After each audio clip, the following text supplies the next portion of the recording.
À partir du moment où Jésus-Christ est notre Seigneur et notre Sauveur, nous ne sommes plus du monde, même si nous sommes dans le monde.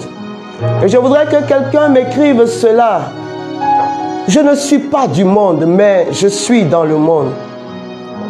Car les deux réalités se tiennent. Être dans le monde sans être du monde. Car en réalité, notre mission, c'est d'impacter le monde. Mais comment impacter le monde si nous ne sommes pas dans le monde? Pierre, Jean et Jacques, sur cette montagne de transfiguration, ont voulu y rester. Ils ont dit à Jésus, dressons 3 tentes. Car ils venaient de voir de leurs yeux de chair l'image prestigieuse du ciel. Et ils ont voulu y rester, car nul ne voit le ciel pour désirer encore les choses de la terre. Mais chacun de nous a une vision, une mission et un appel. Et Jésus leur a dit, descendons dans la vallée. Car l'authenticité de notre foi se trouve dans notre capacité à convertir la vallée et tout ce qui se trouve dans la vallée. L'authenticité de notre appel n'est pas dans le fait de fuir Pharaon, mais de démontrer à Pharaon que notre Dieu est plus que vivant. Nous ne sommes pas des illuminés, nous sommes des ambassadeurs du Christ sur cette terre des hommes et nous devons attirer le monde vers Dieu. Le monde est notre champ de mission, bien-aimé. Et tout comme un soldat a un champ de bataille, nous avons besoin d'être dans le monde. Et Dieu, dans sa souveraineté, a fait en sorte que dans le monde, il y a nos frères et sœurs.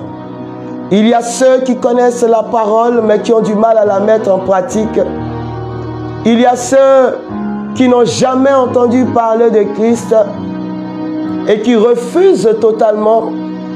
Il y a ceux qui ne refusent pas, mais qui n'ont jamais trouvé sur leur chemin un Philippe. Et c'est pourquoi il y a une nécessité pour nous d'être dans le monde.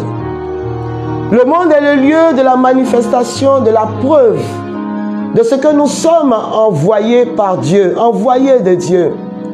Jésus, en Jean chapitre 11, devant la tombe de Lazare, pourra dire, Père, je ne te prie pas parce que je doute de toi, mais je te prie afin qu'ils sachent que tu m'as envoyé, parce que moi je sais que tu m'exauces toujours.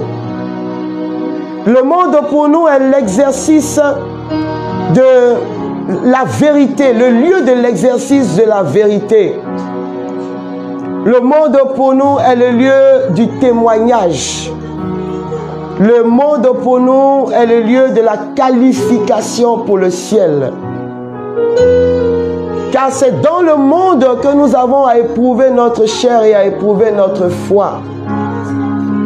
Et c'est pourquoi nous disons nous sommes dans le monde. Mais nous ne sommes pas du monde parce que nous avons déjà été rachetés. Et parce qu'à Pentecôte, nous avons été rappelés venant de tout horizon dans le but de faire partie désormais d'un peuple unique ayant pour royaume le royaume de Dieu. Et nous sommes donc désormais citoyens du royaume en pèlerinage et en mission sur la terre.